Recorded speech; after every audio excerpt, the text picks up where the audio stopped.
Perkenalkan, nama saya Nika Dayantasari, nomor absen 29 dari kelas 11 IPB 1.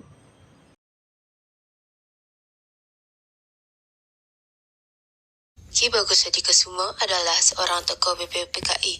Ia dilahirkan di Kampung Kauman dengan nama Raden Hidayat pada tanggal 24 November 1890. Ki Bagus adalah putra ketiga dari 5 bersaudara.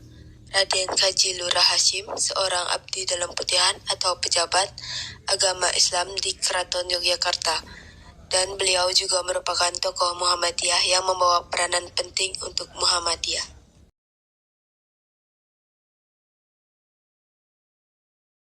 Peran terhadap kemerdekaan Ketua Umum PP Muhammadiyah, yakni Ki Bagus Hadikusumo dan seorang kader Muhammadiyah bernama Kasman Singodimedjo.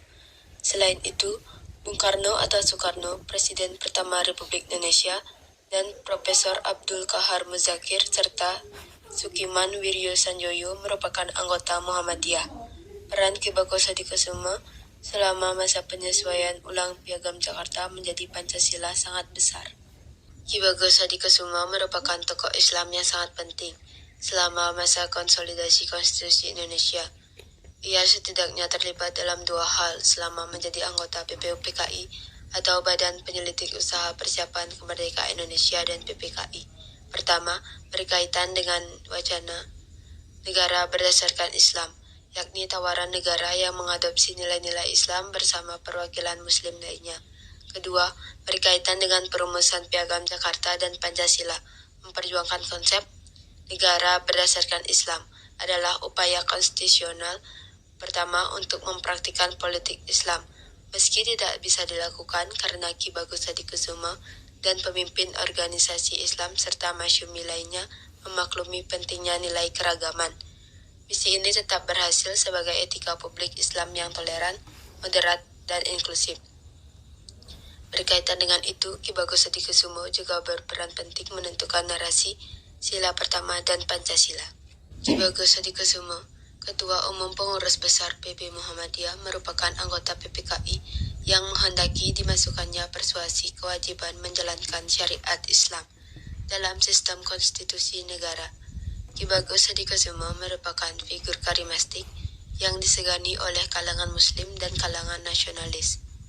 Itu juga barangkali yang menyebabkan Soekarno dan Muhammad Hatta segan meyakinkan Ki Bagus Hadikusumo secara langsung untuk menghapus 7 kata dalam Piagam Jakarta. Panitia 9 akhirnya mengirim utusan khusus Mr. Teuku Muhammad Hasan yang bertanggung jawab meyakinkan Ki Bagus Hadikusumo. Tetapi proses negosiasi tidak berjalan mulus. Ki Bagus Hadikusumo masih keberatan jika 7 kata dalam Piagam Jakarta dihapus. Sebetulnya sikap Ki Bagus Hadikusumo mudah dipahami. Bagaimanapun, Piagam Jakarta sebelumnya adalah kesepakatan bersama dan sudah siap diputuskan pada sidang PPKI tanggal 18 Agustus 1945. Ki Bagus Hadikusumo memegang komitmennya untuk tidak mengubah kesepakatan bersama sejak awal. Selain itu, jelas bagi Ki Bagus Hadikusumo tidak semua panitia 9 terlibat dalam perubahan redaksional Piagam Jakarta. Ketika debat mengalami jalan buntu, dalam jeda waktu yang tersisa, Kasman Singodimedjo berhasil membujuk Ki Bagus Hadikusumo.